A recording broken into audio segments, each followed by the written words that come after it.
Assalamualaikum warahmatullahi wabarakatuh. Halo semuanya, perkenalkan saya Humairah. Pada kesempatan kali ini, saya akan menjelaskan materi mengenai analisis industri kreatif dan perencanaan produk. Dalam materi ini, kita akan membahas tentang konsep industri kreatif, peluang usaha di bidang DKV, analisis kebutuhan pasar, penentuan ide pokok kreatif, target konsumen, konsep awal produk, brief produksi, sampai dengan rencana awal proyek produk. Materi ini penting bagi kita sebagai siswa DKV karena dalam menentukan sebuah karya atau produk, kita tidak hanya membutuhkan kreativitas, tetapi juga harus mengetahui kebutuhan pasar dan merencanakan produk dengan baik. Baik, langsung saja kita masuk ke pembahasan yang pertama. Pada bagian pertama ini, kita akan membahas dasar dari industri kreatif dan bagaimana sebuah ide kreatif dapat dikembangkan menjadi sebuah peluang usaha khususnya dalam bidang DKV. Sebelum membahas peluang usaha, kita perlu memahami terlebih dahulu apa yang dimaksud dengan industri kreatif. Industri kreatif adalah sektor ekonomi yang mengandalkan kreativitas, ide, inovasi, bakat, dan kemampuan manusia sebagai sumber utamanya. Jadi, nilai dari sebuah produk tidak hanya dilihat dari bahan atau bentuk fisiknya saja, tetapi juga dari ide dan kreativitas yang digunakan dalam proses pembuatannya. Contohnya, dalam bidang DKV, sebuah logo atau desain dapat memiliki nilai jual karena di dalamnya terdapat konsep dan kreativitas dari seorang desainer. Setelah mengetahui pengertiannya, selanjutnya kita akan melihat apa saja ciri-ciri dari industri kreatif. Industri kreatif memiliki beberapa ciri utama. Yang pertama adalah mengutamakan kreativitas dan inovasi. Kemudian, menghasilkan produk yang memiliki nilai tambah, memanfaatkan keterampilan dan bakat manusia, serta mengikuti perkembangan teknologi dan tren. Selain itu, industri kreatif juga memiliki peluang pasar yang luas karena produk kreatif dapat digunakan dan dikembangkan untuk berbagai kebutuhan. Lalu, selain memiliki ciri-ciri tersebut, industri kreatif juga memiliki tujuan dan manfaat. Tujuan dari industri kreatif antara lain meningkatkan nilai ekonomi melalui kreativitas, menciptakan lapangan pekerjaan, dan mengembangkan potensi sumber daya manusia. Sedangkan manfaatnya adalah dapat mendorong pertumbuhan ekonomi, meningkatkan daya saing produk lokal, memperkenalkan budaya Indonesia melalui karya kreatif, dan membuka peluang usaha baru. Jadi, industri kreatif tidak hanya memberikan manfaat bagi pembuat karya, tetapi juga dapat memberikan dampak bagi masyarakat dan perekonomian. Industri kreatif sendiri memiliki banyak bidang, salah satunya adalah bidang yang sedang kita pelajari, yaitu desain komunikasi visual.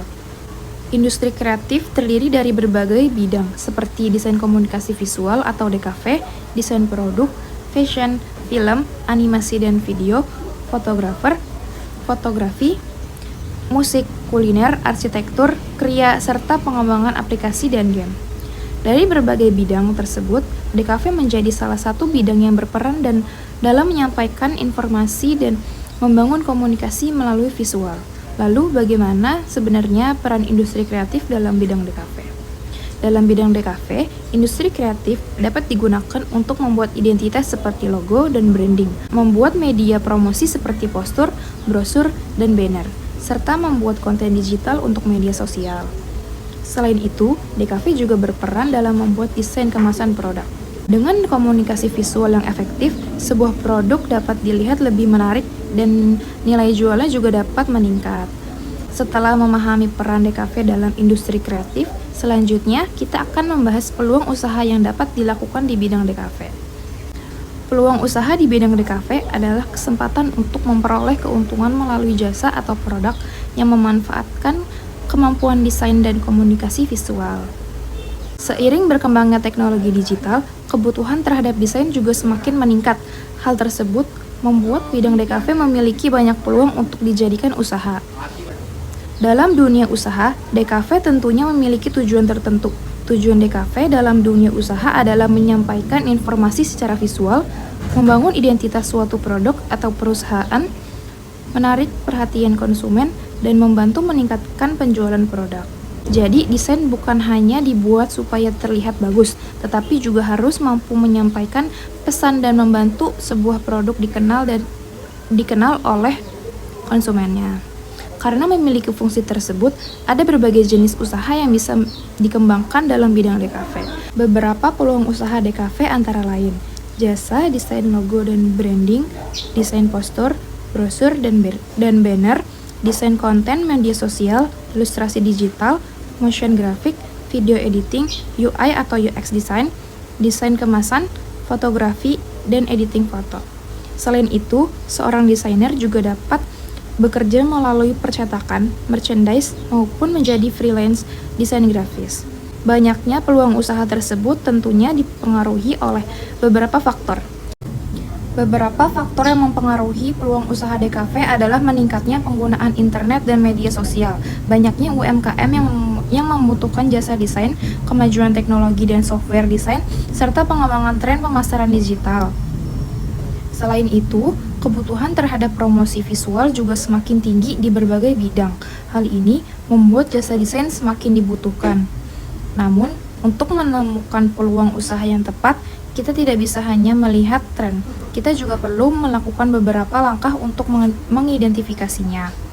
Cara mengidentifikasi peluang usaha dapat dilakukan dengan mengamati kebutuhan pasar, menentukan target konsumen, mengikuti perkembangan tren desain, menilai kemampuan dan keterampilan yang kita miliki, serta menganalisis pesaing. Setelah itu, kita dapat menentukan jenis jasa atau produk yang sesuai untuk ditawarkan. Setelah mengetahui peluang yang ingin dikembangkan, langkah berikutnya adalah menentukan strategi untuk memulai usaha. Untuk memulai usaha di bidang DKV, kita perlu menguasai aplikasi desain seperti Canva, CorelDRAW, Adobe Photoshop, Adobe Illustrator, atau Figma. Setelah kemampuan menggunakan aplikasi, kita juga perlu membuat portofolio sebagai bukti hasil karya. Jasa yang kita miliki dapat dipromosikan melalui media sosial maupun marketplace freelance. Kita juga perlu memberikan pelayanan yang ramah dan profesional, menjaga kualitas desain, serta menyelesaikan pekerjaan tepat waktu. Dari pembahasan tersebut, kita dapat simpulkan bahwa memahami konsep industri kreatif dan mampu mengidentifikasi peluang usaha di bidang DKV dapat membantu seseorang menciptakan karya yang kreatif dan memiliki nilai jual. Selain itu, kemampuan tersebut juga dapat membantu kita agar mampu bersaing di dunia kerja maupun dunia usaha.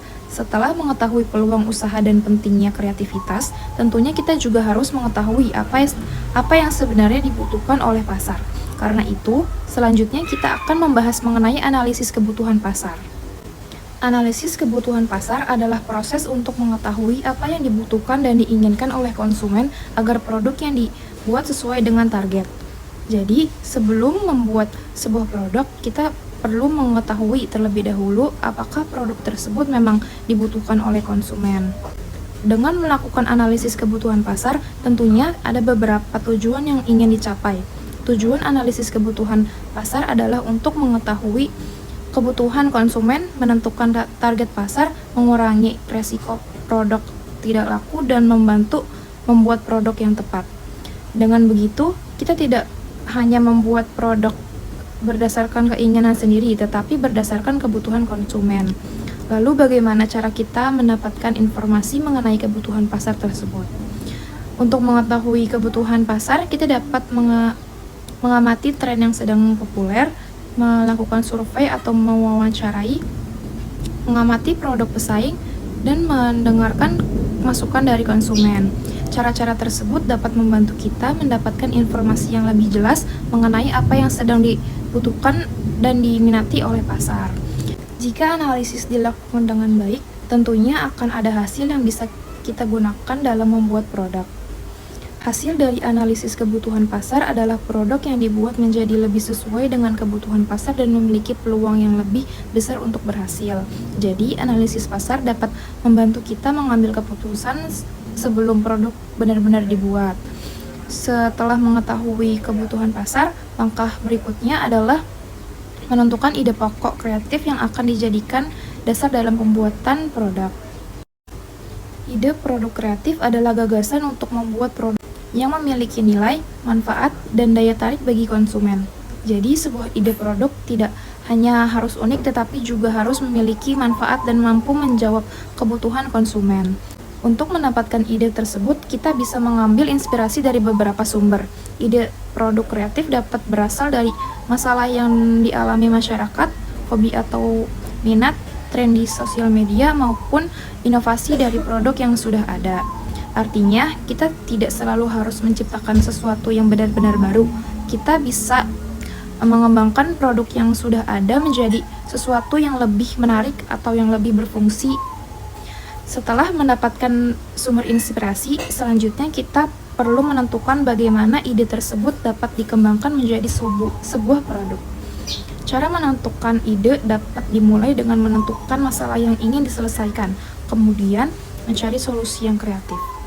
Setelah itu, kita dapat membuat produk yang unik dan tetap menyesuaikannya dengan kebutuhan pasar.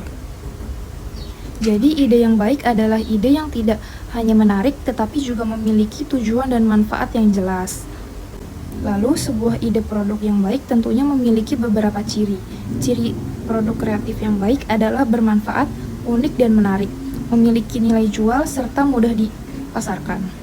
Jadi ketika menentukan ide produk, kita perlu mempertimbangkan apakah produk tersebut benar-benar berguna, memiliki keunikan, dapat dijual, dan mudah dikenalkan kepada konsumen. Dari seluruh pembahasan pada bagian ini, dapat kita simpulkan bahwa kebutuhan pasar sangat berhubungan dengan ide produk yang akan kita buat. Kesimpulannya, analisis kebutuhan pasar membantu kita mengetahui apa yang dibutuhkan oleh konsumen. Setelah itu, ide produk kreatif yang dibuat harus memiliki manfaat, keunikan, dan tetap sesuai dengan kebutuhan pasar agar memiliki peluang yang lebih besar untuk sukses.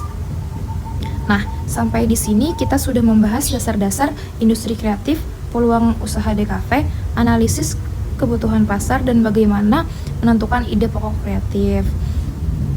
Tetapi setelah mendapatkan ide produk, kita belum bisa langsung masuk ke tahap produksi. Kita masih perlu menentukan siapa target konsumennya, bagaimana konsep produknya, serta bagaimana proses produksinya akan direncanakan. Oleh karena itu, pembahasan tersebut akan kami lanjutkan pada bagian berikutnya. Pada bagian kedua ini, kita akan melanjutkan pembahasan mengenai analisis industri kreatif dan perencanaan produk. Pembahasan akan berfokus pada penentuan target konsumen, pembuatan konsep produksi, brief produksi, dan rencana awal proyek. Target konsumen adalah sekelompok orang yang menjadi sasaran utama dari suatu produk. Mereka dipilih berdasarkan kebutuhan, keinginan, dan kemampuan membeli yang sesuai dengan produk yang ditawarkan.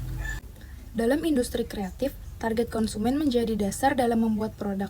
Dengan mengetahui siapa konsumennya, kita dapat menyesuaikan desain, harga, fitur, hingga cara promosi. Jadi, produk tidak hanya dibuat berdasarkan keinginan kita, tapi berdasarkan kebutuhan konsumen. Untuk menentukan target konsumen, kita dapat melakukan riset pasar melalui kuesioner, wawancara, observasi, maupun media sosial. Tujuannya adalah mengetahui kebiasaan, kebutuhan, dan minat calon konsumen. Setelah itu, konsumen dapat dikelompokkan melalui segmentasi pasar. Segmentasi dapat dilihat dari aspek demografis seperti umur dan pekerjaan, geografis seperti daerah tempat tinggal, serta psikografis seperti gaya hidup, hobi, dan minat. Dengan cara ini, target konsumen dapat ditentukan dengan lebih spesifik. Setelah target konsumen ditentukan, tahap berikutnya adalah membuat konsep awal produk. Konsep awal merupakan rancangan atau ide dasar mengenai produk sebelum masuk ke tahap produksi.